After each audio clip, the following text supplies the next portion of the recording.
Good afternoon and welcome to the second series of Industry Insights during National Apprenticeship Week.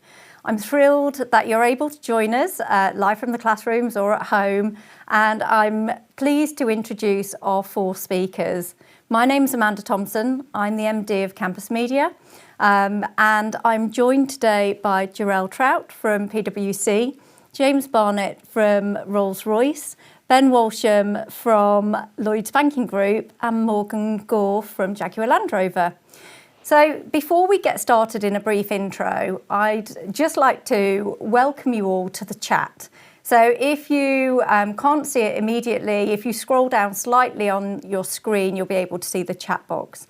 We want all of your questions. There's no such thing as a silly question. So please pop that in the chat and we'll do our very best to get those questions answered for you. You can use your name or your school name, it's totally up to you, but do get involved and do pop those in there.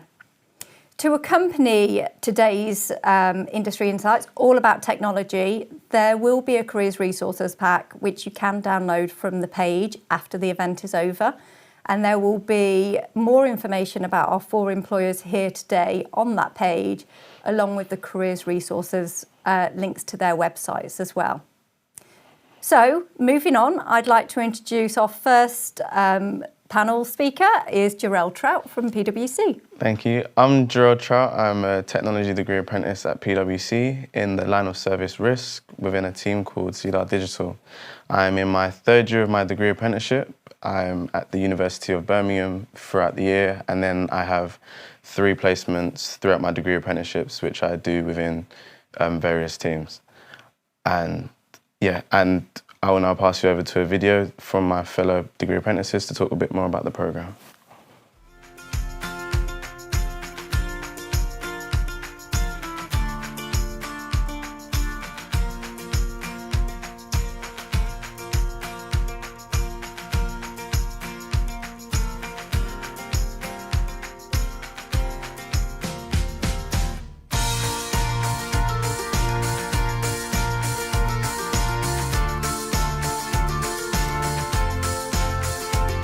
I was attracted to the technology degree apprenticeship because I knew that I wanted experience as well as a degree, and I loved the fact that I had those guaranteed summer placements and the guaranteed year in industry for my time at university. Truthfully, I felt like anything but an apprentice over the last couple of years.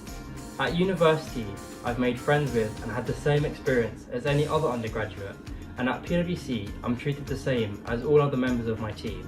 Despite the pandemic, I still feel that I was able to have the full university experience as I attended university full-time for the first 2 years of the Flying Start apprenticeship scheme, and I made some really close friendships with the rest of my cohort along the way. I've had a really strong support system during my time at university from PwC, Queen's and the other tech degree apprentices. My favourite project at PwC has been creating a speech-to-text tool to be used firm-wide, which means that anyone can use it to transcribe their meetings or voice notes. I felt privileged to have been given the role of lead developer on this and learned a lot as a result. The advice that I'd give somebody applying for the tech degree apprenticeship would be do your research, so make sure that you know who PwC are and what kind of work we do before you go for your interview, and then also just make sure that you're being yourself. We have such a wide range of people here at PwC that you'll definitely fit in.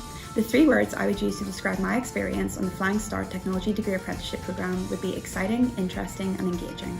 Transformative, interesting and enjoyable. Educational, empowering and enjoyable.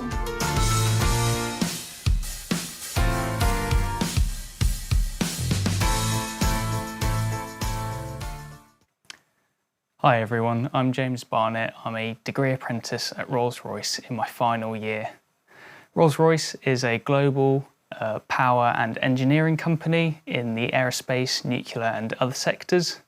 Right now we're trying to lead the energy transition to net zero by 2050, and here's a short video to show how we're going to do that.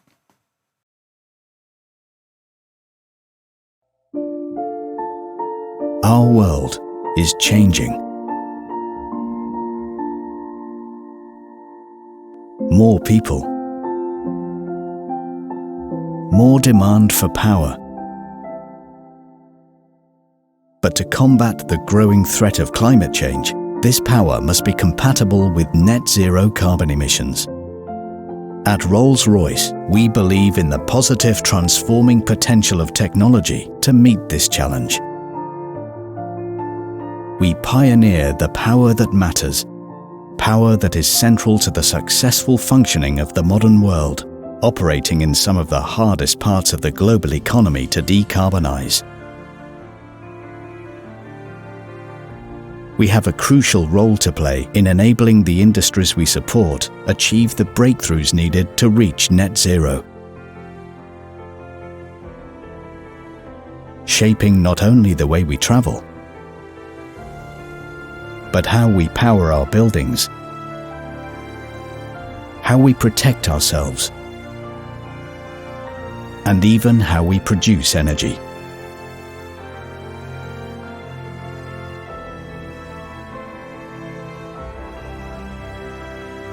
There is no one single solution to combating climate change. It's going to take everyone. We have already pledged to achieve net zero carbon emissions from our own operations by 2030. But we are now going even further. The solutions we are creating today will help the industries we support achieve the technology breakthroughs they need to become net zero carbon by 2050, accelerating the global transition to net zero, creating a brighter future for all by pioneering the power that matters for the world of tomorrow.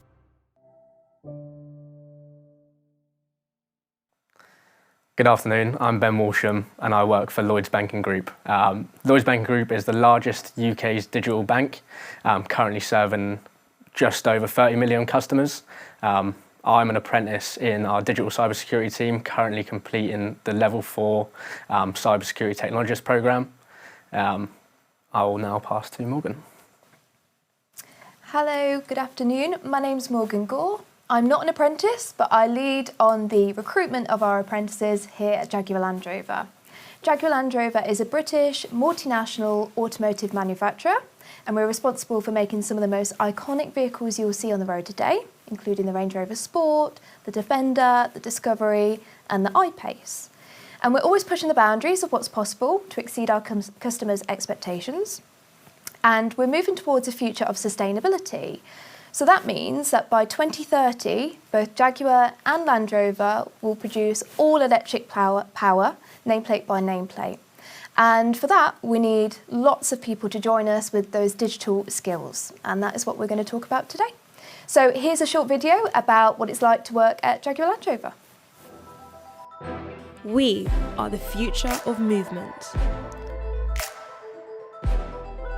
A future built on modern luxury. Creating vehicles rich in sustainability, in emotion, and in detail. We're shaping truly exceptional vehicles. And we do it with soul. We are respected. we work as one. We act with integrity. We're reimagining the driving of tomorrow. And redefining what's possible today. Together, we are the future of movement.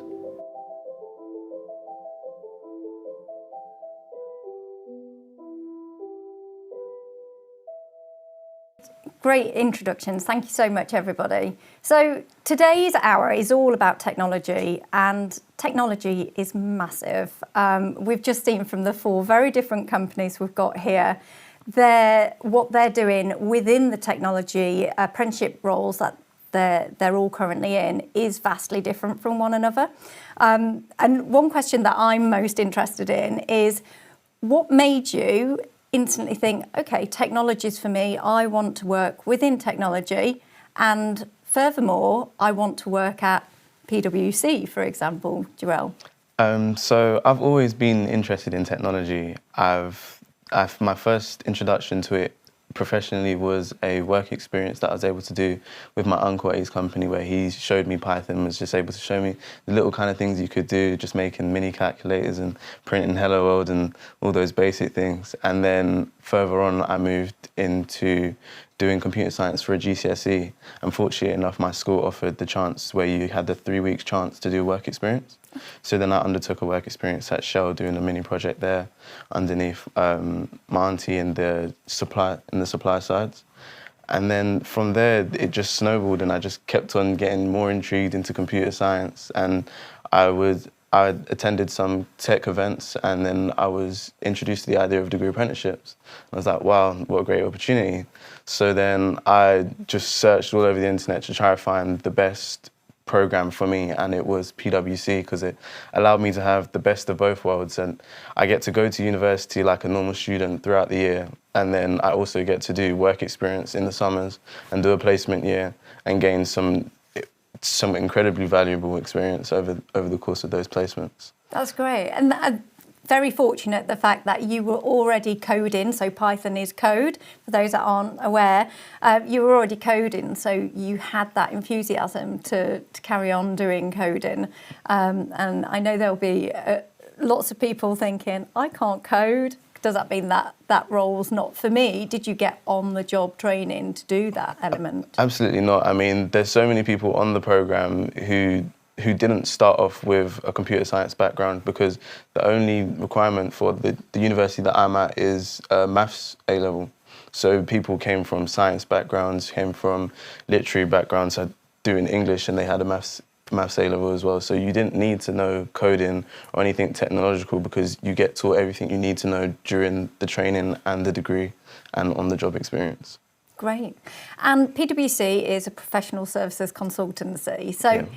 How did you find out about who PwC are?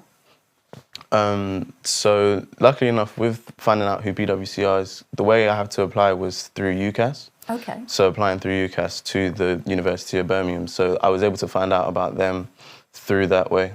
But then also there's so many different platforms out there where you can type in degree apprenticeships and you'd get a list of companies, and then it's just on yourself at researching who these companies are, what they do, and then finding out that way. So Google was a really brilliant resource at the time. Yes, Google was brilliant. Yeah, brilliant. And James, so your role at Rolls-Royce is slightly different in terms of the tech aspect that you're doing. Talk us through how you got into that. Yeah, so I do non-destructive evaluation at Rolls-Royce. That's very long. Which is, yes, it's a very long job title, but essentially we work within materials using technology to find out how materials operate and how we can prevent defects from occurring and finding out when they do. I work specifically at Rolls-Royce Submarines, which is a part of their nuclear defence organisation. Although Rolls-Royce is a very globally well-known brand, so they do branch out in a lot of places, but nuclear, especially right now, is very big for us. I found out about them pretty much just from applying for different apprenticeships. I applied to companies like Airbus, GKN, but Rolls-Royce in the end was the best for me, and I left school after doing A-levels and went straight there from 18 years old. And I'm quite interested in this. I went to university, but that's because when I went to university, there weren't these fantastic apprenticeship opportunities available. But it was that whole thing of leaving home and growing my own independence. You obviously relocated because you're based in Derby now. Yeah. So I grew up in South London, but relocated when I moved out. I think that's probably one of the biggest advantages of the apprenticeship, perhaps, is that you do get to move out and be more independent than maybe you would at university. The day's a lot more structured. You go in, a typical day for me would be going in at 7 o'clock in the morning and then leaving at 3, although it depends on when you really want to work, because we do offer flexible time. And you get to shape your entire career and shape your work-life balance around yourself and whatever works for you. So it's a lot more independent in that way. And I've also been very fortunate in being able to purchase my own house last year as well through being on the apprenticeship. Wow. And so Rolls-Royce, I know, is Derby, the home to Rolls-Royce. Yes. So, and all of the apprenticeship programmes, are they based in Derby? Not all of them. Derby is our global headquarters and employs 13,000 people on the site. Wow. Although we do have sites around the UK, like Bristol is a large aerospace site, in Shinnon, Barnoldswick and Solihull for controls. All of these sites offer different apprenticeships and different courses based on what they do at the site, although Derby is our biggest and has all the apprenticeships there that Rolls-Royce has to offer. I imagine it's almost like a campus like yes, it that is. you've It's got an entire going on yes. in Derby, Yeah, it is, then. there's an entire place in Derby called Rolls-Royce Aerospace Campus. Love it. So everybody's in the same boat. So it must have been a very welcoming environment to move from home into a campus. Yes. Where everybody, just like if you were going to university, I guess you'd Yes. all be thrown together in halls. Yeah, most of our apprentices, we take on about 200 a year, are based for their first year in the same learning centre, whether that be the LDC Learning Development Centre for our aerospace apprentices or the brand new Nuclear Skills Academy for, like myself, for the nuclear apprentices. Great. And Ben, so tell us, how did you get into tech at Lloyds Banking Group? And actually, were you aware that technology opportunities as apprenticeship were even available within a bank? Yeah, so for me, and obviously a lot of the viewers here today probably look at Lloyds Banking Group and think, oh, it's just a bank. What do they do for technology? But obviously, as I said in my introduction, we have over 30 million online customers. Banking is moving, especially throughout COVID. Everything is becoming more online now. And obviously, when you look at it as your bank account, I work in cyber. We want to work to protect the money for our customers. So obviously, when I initially joined, I didn't join as an apprentice. I joined as a customer service advisor. And then throughout my sort of year in that role, I saw the opportunities that were around in the bank. So that's really what encouraged me to sort of do a bit of an investigation. Okay, what are the opportunities I've got here? And then I've always had an interest in sort of technology. I knew cyber was a big growing field, especially with how much sort of money is passed around the bank. I knew that would be quite an important sort of role to get into, so managed to get myself an apprenticeship through going internally. Great. And could you code before? So no, I had sort of zero transferable skills, but that was the good thing about the apprenticeship that they were offering. They didn't want someone with sort of the end knowledge. They wanted someone who just had that enthusiasm and that drive that they could mould. So throughout my apprenticeship, I've been doing it for 18 months now. I've got now Python skills. They've sent me on multiple courses, and I'm constantly learning and evolving. Fabulous. And Morgan, from a careers recruiter perspective, how there's 7,500 secondary schools and colleges out there. I know it's just impossible to get round all of them, hence why we're doing this virtual event. But how, as an employer, do you reach out to as many young people as possible to make them aware of your opportunities? Sure, it can be really difficult, and I absolutely appreciate that. Actually, before I joined Jaguar Land Rover, I was a qualified careers advisor, so I was working in schools, so I know how difficult it is for young people trying to find these opportunities. But I think that really helps in this situation because I do a lot of work with our apprentices and they often tell me, oh, why don't you go on here, or how do we get ourselves on here? So they actually support us on that journey to make sure that we are everywhere that we need to be. But each year we do something a little bit different. So something that we've done this year is we've done some open evening style events. So you might be used to going to perhaps open days with university, and obviously they're great because they give you an opportunity to see the place and feel if it's for you. But why can't you do that as an employer too? So we've done evenings where we've invited year 10s up to year 13s on site to Gaydon, to our engine manufacturing centre in Wolverhampton, and next week we'll be going to Halewood in Liverpool, which is actually where our Range Rover Evoques are made, so it's a very exciting place to be. We invite the young people on the site with their families to meet our apprentices, to meet our cohort leaders. Cohort leaders are the people who look after our apprentices when they're on programme to make sure that they're thriving and reaching their full potential. To meet our managers, to ask questions about career prospects and what it's like to work in engineering or supply chain or whatever it might be, and to really get a feel for if this is a place that I want to be. And lots of the feedback has been that they've really enjoyed those evenings because it's helped them to feel if it is somewhere that's going to be suited to them. Also helps them just have a nice conversation with somebody who's going to be part of their journey if they do decide to join us. So what I would say is we're not the only company offering these types of events. Obviously, we've got our event next week, but have a look and see if there are any of these events as well, because I think it's a really great way to get a bit of an insight and a feel for if this is the right route for you. Great. And actually in the chat, as well as in the careers resources packs, we can have the careers pages links to each of the employers. On there, there's lots of facts and asked questions where you give great answers to, but also forthcoming events that are coming up. National Apprenticeship Week is such a brilliant week for learning. So whether you're in year 10 or you're just going to be finishing year 13, there's never too late or earlier time to start looking, and actually using National Apprenticeship Week as a vehicle to find out as much as you can from lots of different types of organisations is really great. Morgan, I want to come back to you actually. I know Jaguar Land Rover offer a really wide breadth of different programmes. Yes. So, and we heard from Ben, who said he started off in customer services and then moved into technology, was able to move within the organisation.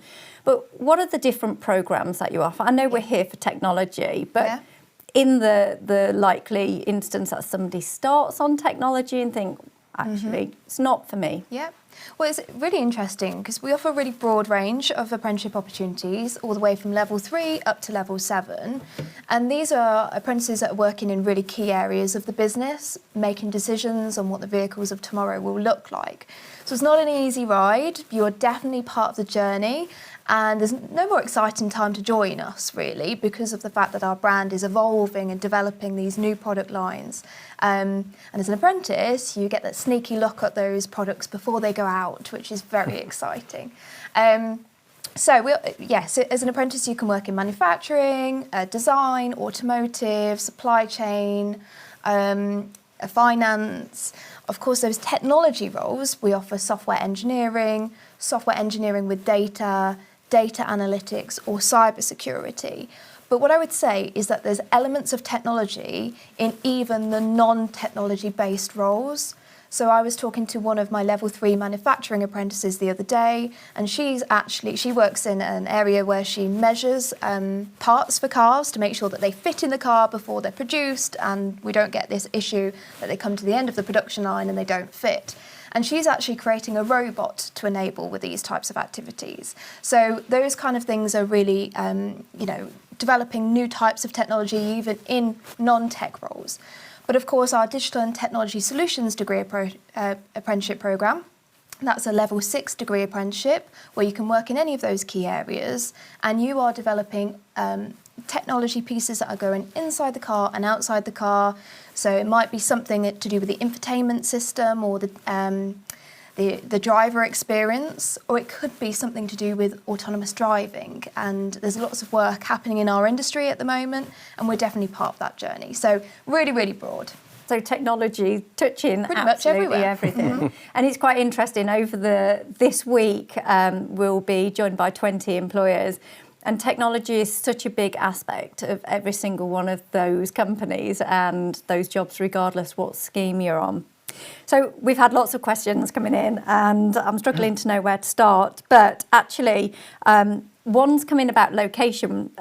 James, we were talking about the Derby location. But Ben, obviously, Lloyds is everywhere. So how do you find a location, and do you get to pick where you want to be based? So the positive thing about the apprenticeships that are offered at Lloyds, so for example, I'm based in London, just because London was one of the closest head offices that we have. We've got locations in Bristol, Halifax, Cardiff, Edinburgh, Glasgow, so it's basically all over the country, or all over the UK.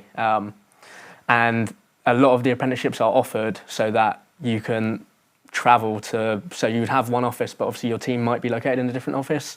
You have the opportunity to be able to travel to that office. A lot of my team are based in Glasgow and Edinburgh, but they travel down sort of on a weekly basis down to London. So you do have the opportunity to move around.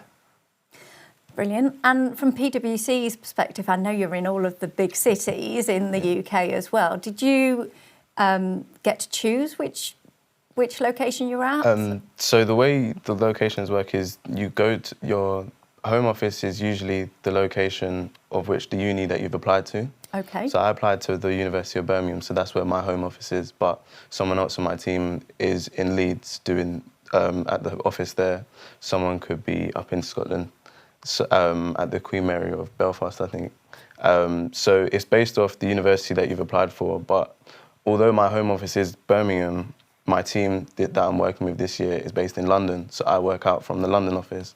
So I've just moved back home and work with my team in London and then travel up to Birmingham to like see teammates and old teammates and colleagues and such. Right, so for part of your apprenticeship then, were you living in Birmingham? Yeah, so because I go to university like a university student, the average university student, I was living in a uni house with a friend for my second year of university, and then from the summer I came back home to work with my team in London. So you got that full hybrid university experience as well? Yeah, best of both worlds. Fantastic. And we heard quite a lot, James, regarding the Derby campus. And because it is Derby, which is nice and central, do Rolls-Royce, one of the questions is do they support with the relocation? So we don't have our own relocation support package, but on successful entry to the apprenticeship programme, what we do is we organise days that you are able to meet the teammates who are going to be on the same apprenticeship as you, and that is a chance to get together and find some sort of accommodation that you can do going forward. So most likely that'll be a shared house. The apprenticeship scheme offers a salary to cover all of your needs that you would have arising from housing costs. Another advantage is that on a degree apprenticeship scheme, you're classed as a student, a full-time student for the first 2 years, so you don't have to pay any council tax. But that day is really to organise all of that stuff on the same day and meet the people who you're going to be working with. That's great. And actually on the degree apprenticeships, because we've jumped straight into degree apprenticeships, so you may or may not already know, but there's different levels of an apprenticeship that you can do. And I'm going to go straight to Morgan in a minute, who's going to tell me about those different levels. But the beauty about being able to even work up to a degree level apprenticeship and beyond is the fact that you get the best of both worlds. You get to study whilst working and earning at the same time, but also have that student experience. So it really is a personal preference on what career path you would like to choose. But Morgan, are you able to give us a little bit more information on the different levels of apprenticeships that you offer at Jaguar Land Rover? Absolutely, yeah. So this will vary depending on which employers you're looking for, but generally you can go level 1s or level 2s, which will be your entry level apprenticeships. We offer a level 3 apprenticeship, which is our most entry level for our organisation. This is equivalent to A-levels, so you can finish it. You finish your GCSEs and join a level 3 apprenticeship. Although I would say for us, actually we see a really broad range of people apply for this apprenticeship, and these might be career changers or people who have tried something and a couple of years into their career and decided it's not for them, so they want to retrain. So you can do either. Level 4s and level 5s are there as well. We offer a level 6 after this, which is a degree apprenticeship. Now, some people I speak to say, well, a degree apprenticeship, you need a degree for one of those, right? And that's not actually the case. We, as employers, will pay for your degree, which is always very generous of us. But obviously it is difficult because you are working, doing a degree at the same time as working full-time with an organisation. So whilst all of your organisations will help you, we have cohort leaders who are there to support you and, like I said earlier, really bring out the best in you. As well as your line managers and the support you get out at your educational providers. It's still a bit of a balance, so you should come into this route open-minded. And we actually offer a level 7 finance apprenticeship as well, and that's all the way up to masters. So each organisation will be different. It's always worth having a look to see what qualifications you get. So for something like our Digital and Technology Solutions degree apprenticeship, you would finish with a BSc in Digital and Technology Solutions. You get to throw your hat in the air exactly the same way as you would if you did the university route. And that's with the University of Warwick, for example. So a really great university to be paired with. And again, our other apprenticeships we pair with different education providers. So it's going to be different for everybody. Do your research, but generally that's what most people will offer. Great. And actually, we skipped straight into what brought you onto an apprentice. Did you all know that actually degree route is not for me, or was it just a case of, actually, I don't know what I want to do? Because from me, my personal point of view, I went to university because I didn't know what I wanted to do. And I just thought, well, maybe I'll figure that out whilst I'm at university. But there are so many different apprenticeship opportunities and different courses that you can do now.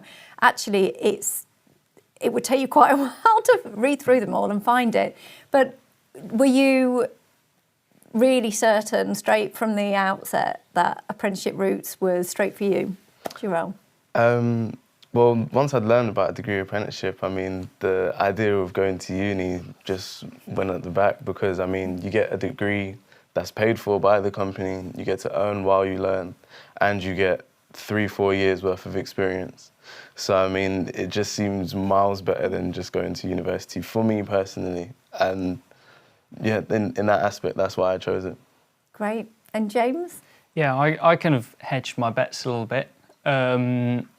You don't have to apply for one or the other. You can apply to as many degree apprenticeships as you like. So I went down the usual route of doing UCAS applications for aerospace engineering at university, but at the same time I also applied to Rolls-Royce. And when I got the offer from Rolls-Royce, I thought that it was the best route for me. I already knew that I wanted to go into engineering and technology as a career, and so I thought if I can get a head start into doing that, I may as well take the opportunity to. That's great advice, actually. So you don't need to decide straight away. You can actually leave it right up until your UCAS applications if you're still really unsure, and then see what opportunities come back from that. You can leave it up to results day if you wanted to. Wow. So Ben, obviously you came in on a completely different role and then found your dream apprenticeship. Would you say, we've had a question in, is it worth learning any tech or engineering skills before applying for the roles? I think 100%, yeah. So obviously with me, I was quite lucky in the fact that they wanted someone they could mould. Obviously, I've always been quite interested in tech, so I'm not saying I didn't have any skills whatsoever. I know how a computer works, those sort of skills, but the actual skills required for my role, I didn't have that knowledge. But obviously, if I did have those skills, it would have put me that level above someone else who might be applying for that role. So definitely it's important to try, and if you've got that sort of excitement about getting into the tech space, it's obviously, I think, very important to start learning the skills that you might need. But again, it's not something that's going to hold you back if you don't have those skills. And Jarell, I know you were dabbling in Python and you did your work experience. So you built up that tech passion and experience. Morgan, would you say that you look or would advise anyone to take on extra skills or learn anything? Yeah, so it's not essential, certainly. We're quite complex, so some of the languages you might learn might not be what we use, and that's why we quite like apprentices, because we can, as you say, mould you from day one. And so for that reason, we ask for zero experience of coding or tech knowledge beforehand. We really recruit based off potential. So if you have done any work at school or projects that you think might be useful to talk about, and certainly showcase the research that you've done about coding or about any elements of technology, certainly bring it into your application, because I think that's something we would want to know about. Most importantly, it shows your passions and your interests, and that's the thing we really want to know about the most. But for our Digital and Technology Solutions degree apprenticeship, our apprentices, some will apply with experience and quite a lot of experience. Some will apply with no experience. So in that first year of your apprenticeship, everybody will be brought to the same level when they go to university and do their studying. So don't worry if you're in either camps, because you'll probably be learning something. If you think you know it all already, you'll be realising that there's a whole load of other skills for you to develop. But if you're somebody who hasn't got that experience, then you'll be learning from other people who perhaps might support you on that journey too. That's really reassuring, I'm sure, for a lot of people to hear. Ben, I just want to go back to one of the points that we were talking about, location. Somebody specifically asked from a sixth form class if the technology roles at Lloyds are actually based in the banks themselves, the customer-facing banks. So no, the majority of our roles are in the head office when it comes to technology. It's more customer service that we're actually based in the branches, but obviously our head office locations are national as well. So then probably one that's within an hour from where you live anyway. But yeah, that's where they're based. Great. We've got a question in. I love this question. Why would my students become an apprentice rather than getting a degree? So we've just gone over the benefits of a sponsored degree apprenticeship programme, which, I mean, for me, having done the traditional degree route many years ago, and everything I know about degree apprenticeships now,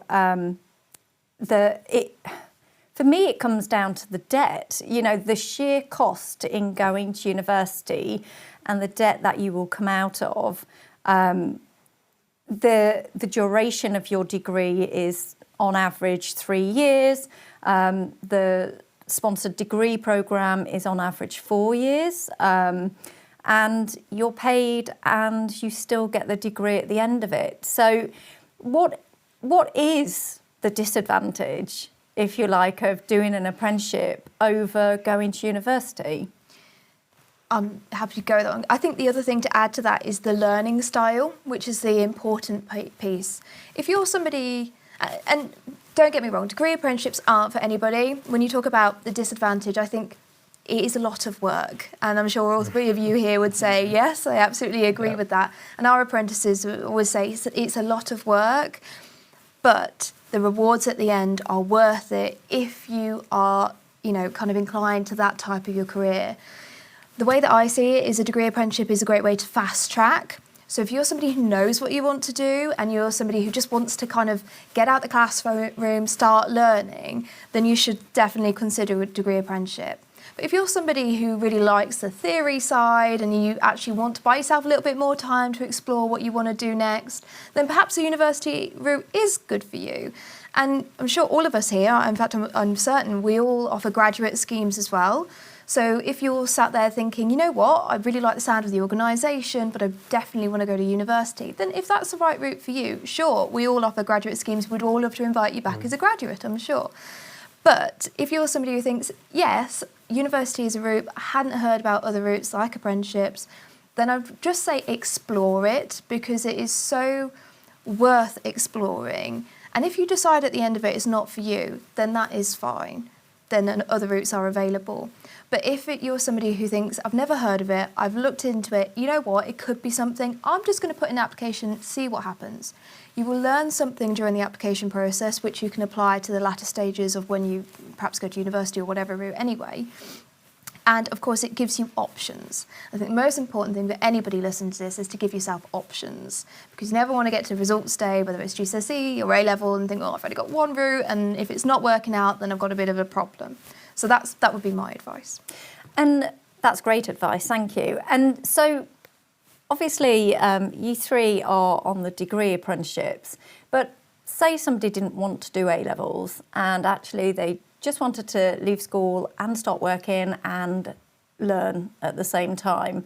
So the apprenticeship level for that, are you able to give us any insights in terms of, are there apprenticeship levels outside of the sponsored degree apprenticeship? I know there are levels just below the degree apprenticeship, which is, I think, a level 4, if I'm not mistaken. And those are for those who are coming out of GCSEs, I believe, but I haven't been too involved with that level, but I do know that there are opportunities maybe at PwC and at many other companies that do offer that level below the degree level. If you know straight out of GCSEs, yeah, I don't want to do school anymore, I want to go to the field of work, and that's what I want to do. And at Rolls-Royce, there's lower levels of apprenticeships as well. Yeah, so we do a few level 4 programmes, mainly focused around practical engineering principles. So these people will go into roles such as fitting, welding, machining, so really stuff that actually makes our product happen on the shop floor. And that's where you get a chance to be very hands-on. So if you come out of school, maybe you enjoy something like you've done a BTEC in engineering or you've done DT and you've really enjoyed it and you think, I want to go and start working now and earning and making a living out of that, and that could be something for you to do, is one of our practical apprenticeship programmes. Great, thank you. Ben, I'm going to come to you. So we've had a question in, is the university learning done on campus or online? So obviously COVID changed the world, hence hello, why we're doing a virtual event here. But for many aspects, we've used that technology to our own advantage in being able to be anywhere, anytime. So in terms of the degree theory side, your university days, do you go into campus? Do you do it online? So for Lloyds Banking Group, we've got multiple different providers, so they vary. So obviously some people will go away on a block release where they'll go away for a week at a time. There's the apprenticeship that I'm on. The provider's just brought out a new company who will do it so it's only virtually. So for me, I won't actually have to go to the campus, but it will be done sort of one day a week. You'll go online, you'll have your tutor. So it honestly varies between what provider you have. Obviously we have many, so. And you're nodding, Morgan. Do you offer that flexibility as well? Yeah, so very similar. It's driven by the education provider, really.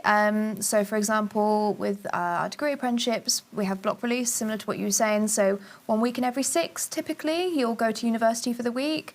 And you will have often Fridays, if not Friday, 1 day a week off to study as well. So we support you to make sure that you're not having to use your own personal time for that, because obviously it's a part of your job role with us, so we do support you.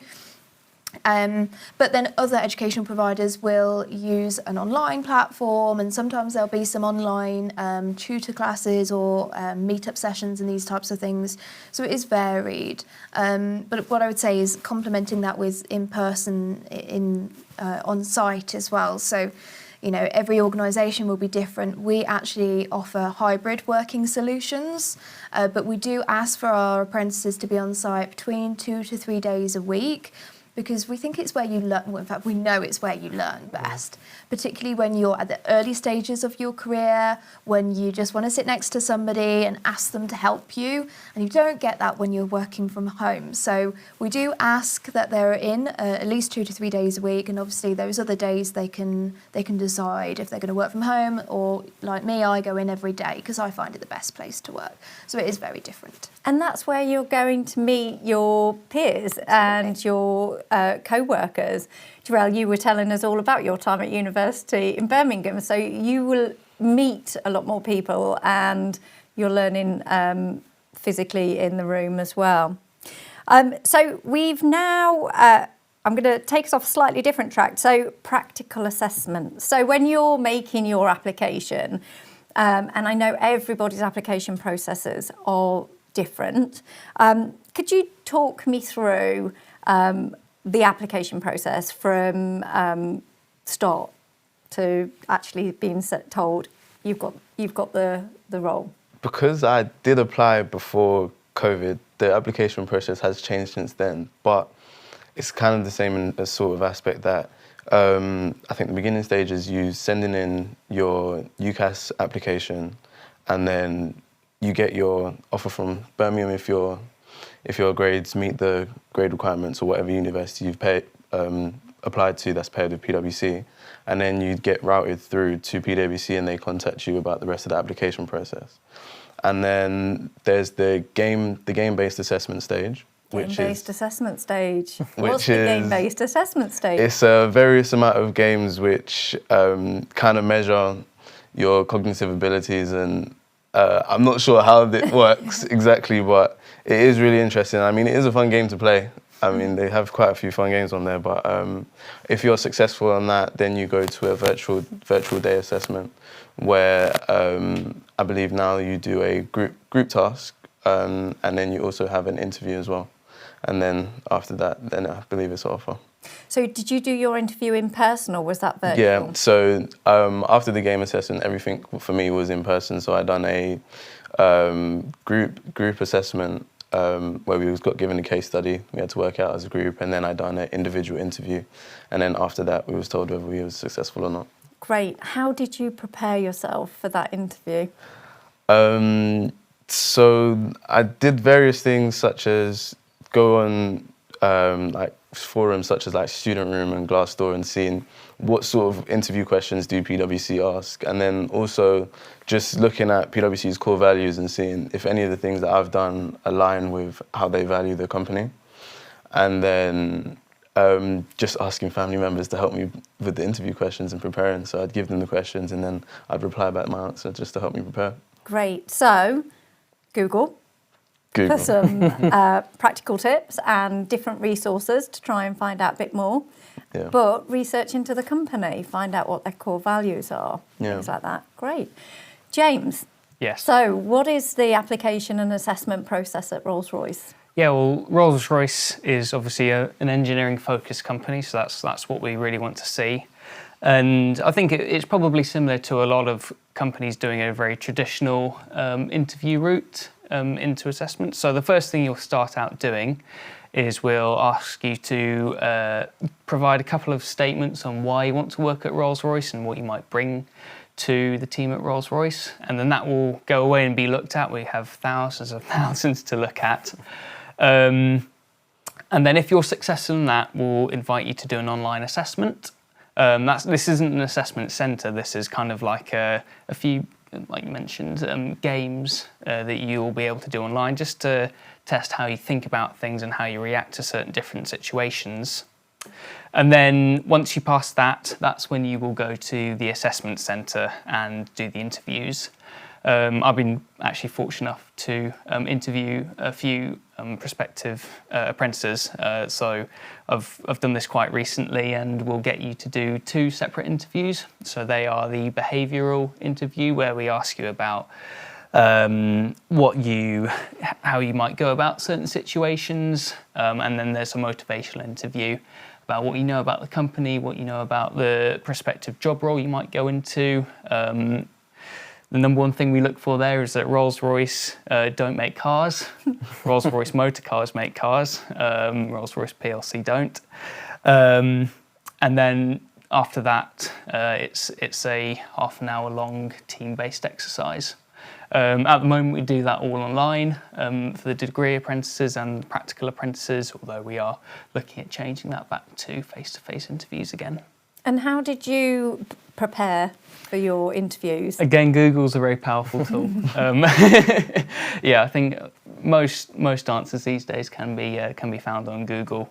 But the other very important thing that I did was actually go to my teachers, because they knew a lot about interviews. Your careers departments and your individual subject teachers will all have been through an interview before, so they'll know the kind of things that companies are looking for. They'll know how to structure questions and how what answers show your strengths, and how you can display your very best self. Great. Ben, how did you prepare for your interview? So I'm right in thinking you went straight into a role first and then had to, from within the organisation, make your application and go through the application just like anybody else would. Yeah, exactly. So, first completed the application, obviously provided my CV, got through that stage, and then it was, again, quite similar. We've got situational judgment tests, numeracy tests. They're sort of, like the numeracy test is GCSE level, I believe. So it's obviously just to make sure you have that sort of baseline level of knowledge. And then it was like an assessment centre day again. Obviously, I had no idea what it was going to entail. So for me, it was YouTube. A lot of the time now, you see a lot of content creators who are similar age to us applying for apprenticeships. So it's quite lucky that they will go through that process and sort of document it for you. So I found that really useful. But one of the main benefits for me was obviously I was from the company already. So actually doing my research, I didn't have to do that because I knew how the company works. So I think that's a really important factor that plays into it, when just understand the company, their values, their behaviours, and that really kind of brings out what they want to see in you. That's great advice, thank you. So Morgan, how can somebody best prepare them for the different stages of the application process? Okay, so I think for ours, this is very similar for lots of organisations. For our recruitment process, we certainly recruit based off potential and not experience. It's really worth remembering that, because lots of people will say, well, I've got to go and get loads of experience in X, Y, Z, but we don't really need any of that. So what I'd say is our recruitment process is as streamlined as I think it could be. So you would apply with an application form. We don't need a CV, we don't need a cover letter, so just don't attach it, because we don't need you to have had any previous experience. So this is the most important thing. So don't try and use that time to focus on the motivational question, which is in the application form. And that tells us why you want to apply for the role and our organisation. As you've all said, it's about doing your research, but doing wise research. So we don't want you to just repeat exactly what's on our website, because we already know that, and we're going to know it straight away because we see it quite a lot. So perhaps you might talk about anything that you've done to find out about our companies, and actually joining this webinar today is something that you could talk about. And you can say about the kind of research that you've done into the future and what sort of things you want to achieve with your future, because that helps us really understand if we can provide that to you. So for us, you do that, then you go through to online tests. These are 4 short online tests: a numerical reasoning, a verbal reasoning, a situational judgment, and a personality test that you do on your own within a 5-day window of having been sent the link. There is a practice area on our website that you can play around with as many times as you want. Lots of people don't use it, so don't let the first time that you do these tests be the real thing. Use the practice area, it's there to help you. It's all about your score on that one. So you have to try and get the very best score you possibly can, and then you'll go through to the virtual assessment centre, which is a half-day experience. You'll join in either the morning or the afternoon with a welcome presentation from our team for us to settle your nerves and give you the opportunity to ask any questions you have about your day. You'll then be split into 2, so you'll do a presentation, we'll give you a topic in advance, you produce some slides on it, you present it, we ask you some questions. You'll get that well in advance, so don't worry about, we won't throw any last minute titles your way. Then you'll have a break, then you'll come back and you'll do a very similar thing to what Rolls-Royce have said, a motivational and a behavioural interview. And of course, this is where you tell us about the values.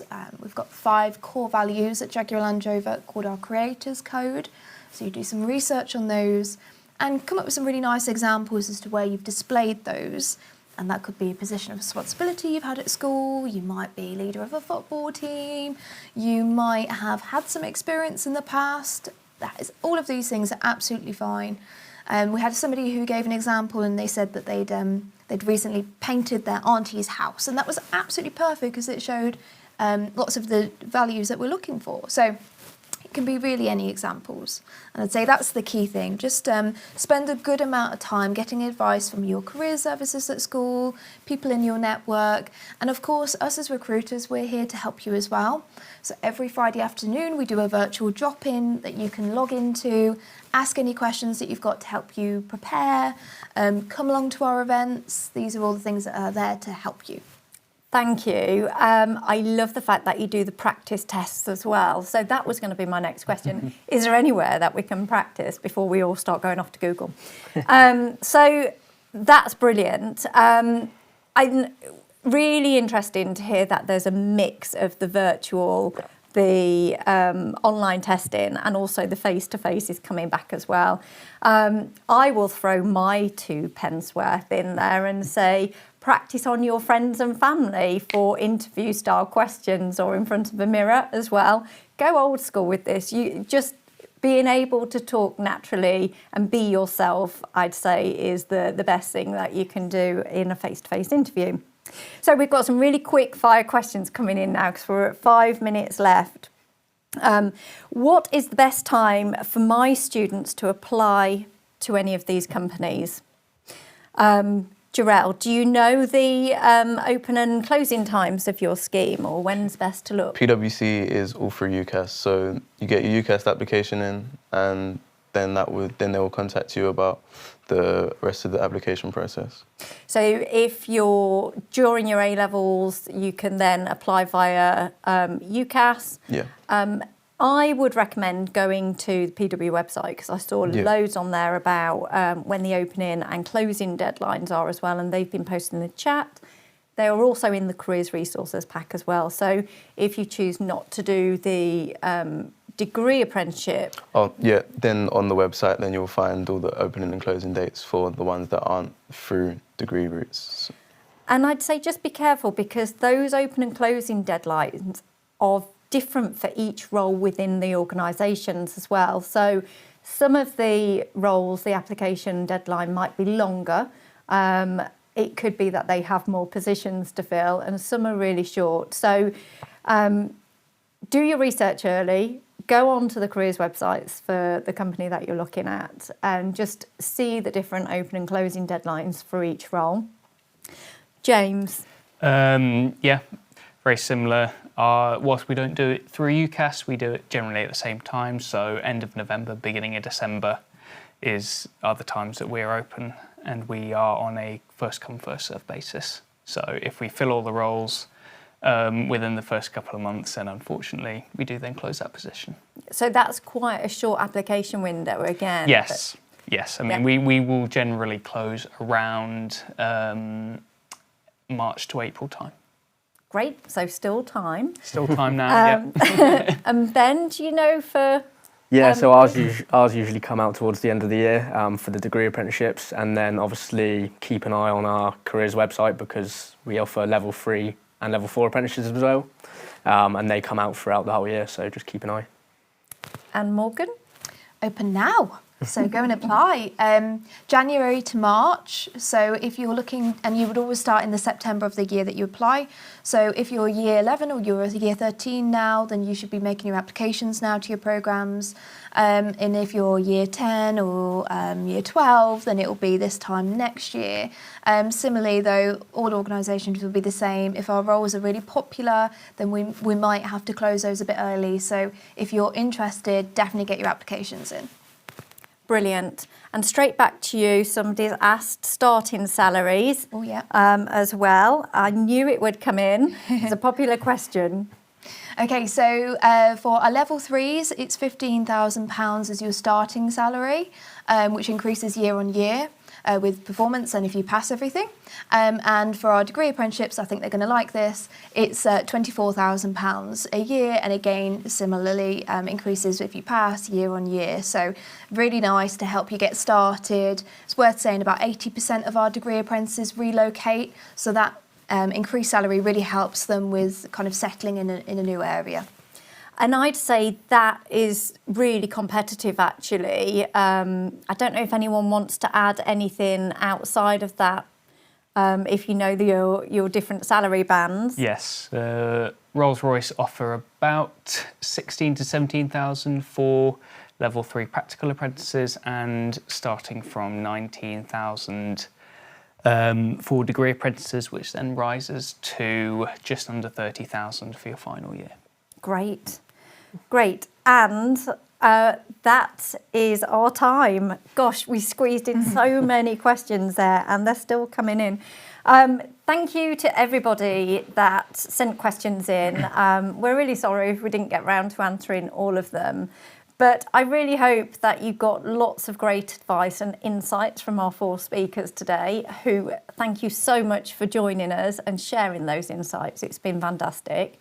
My biggest takeaway is